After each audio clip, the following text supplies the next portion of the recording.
ఎంతో రుచిగా ఎంతో స్పైసీగా ఉండేటువంటి పీతల పులుసు రెసిపీని షేర్ చేస్తున్నానండి. మార్కెట్ నుంచి పీతలు తెచ్చుకున్న తర్వాత వాళ్ళు ఎలాగో మనకు కట్ చేసేస్తారు. బట్ ఈవెందో మనము శుభ్రం చేసుకోవాలండి. ఫీట్ ఏదైతే ఉందో దాన్ని అక్కడ కట్ చేసేయాలన్నమాట. అప్పుడు మనం వేసిన పులుపులు గాని మసాలాలు గాని అవన్నీ లోపల వరకు వెళ్ళి భలే ఎమ్మీగా భలే టేస్టీగా ఉంటాయండి. రెసిపీ కోసం బాణాలు పెట్టేసుకున్న 2 టేబుల్ స్పూన్ ఆయిల్ వేసుకుని 1/4 టీ స్పూన్ ఆవాలు, 1/4 టీ స్పూన్ జీలకర్ర, 1/4 టీ స్పూన్ మెంతులు, ఒక 4-5 ఎండుమిర్చి ముక్కలు, కొంచెం కరివేపాకు వేసేసుకుని పోపు అంతటిని చక్కగా ఫ్రై అవనిస్తామండి. ఇది ఫ్రై అయ్యే క్రమంలో ఒక మసాలా ముద్ద మనం రెడీ చేసుకుంటాం. మసాలా ముద్దలో 2 ఆనియన్స్, ఒక 5-6 పచ్చిమిర్చి, ఒక అంగుళం అల్లము, అదేవిధంగా 2 టేబుల్ స్పూన్ ధనియాలు, 1 టేబుల్ స్పూన్ జీలకర్ర వేసేసుకుని మసాలా ముద్ద రెడీ చేసేసుకున్నాము. దాన్ని యాడ్ చేసేసుకున్నాను నేను ఇక్కడ. ఇప్పుడు ఈ మసాలా ముద్దని ఈ పోపు ఆయిల్లో చక్కగా వేగనిస్తామండి. ఇది వేగుతున్న క్రమంలో దీంట్లో కొంచెము పసుపు, అంటే ఒక 1/2 టీ స్పూన్ వరకు సరిపోతుందండి. తర్వాత రుచికి సరిపడా సాల్ట్ ఇక్కడ యాడ్ చేసేసుకుంటాము.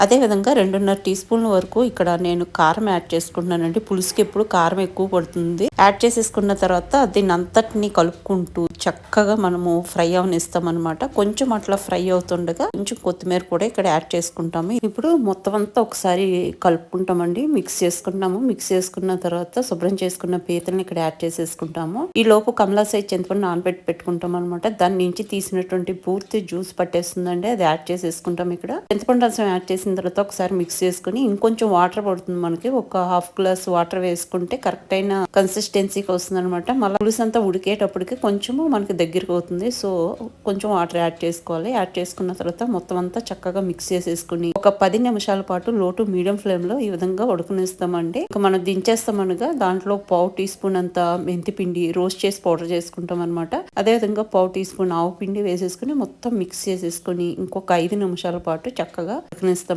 ఇంకా అంతే గుమగుమలాడేటువంటి పీతల పులుసు రెడీ అయిపోతుంది. పక్కన పీతల వేపుడు కూడా రెడీ అయిందండి. ఇంక ఇలా వేపుడు పులుసు చేసుకుంటే ఎవరికి కావాల్సింది వాళ్ళు తినడానికి బాగుంటుంది. చాలా టేస్టీగా ఉంటాయి 2 కర్రీస్ కూడా. పీతల వేపుడుని ఆల్రెడీ నేను పోస్ట్ చేశానండి. ఇంకా మీరు ఒకవేళ చూడకపోతే ఒకసారి చూడండి. మీరు చాలా లైక్ చేస్తారు ఆ రెసిపీని కూడా. ఇంక ఈ పీతల పులుసు వేడివేడి అన్నంలో వేసుకుని తింటే అద్భుతంగా ఉంటుందండి. డెఫినెట్ గా ట్రై చేసి చూడండి ఫ్రెండ్స్. ఈవినింగ్ కి ఇంకా బాగుంటుందండి. ఫ్రెండ్స్ మీకు ఈ వీడియో నచ్చితే లైక్ చేయడం మర్చిపోద్దు. మీరు చేసే ప్రతి లైక్ కూడా చాలా చాలా విలువైంది.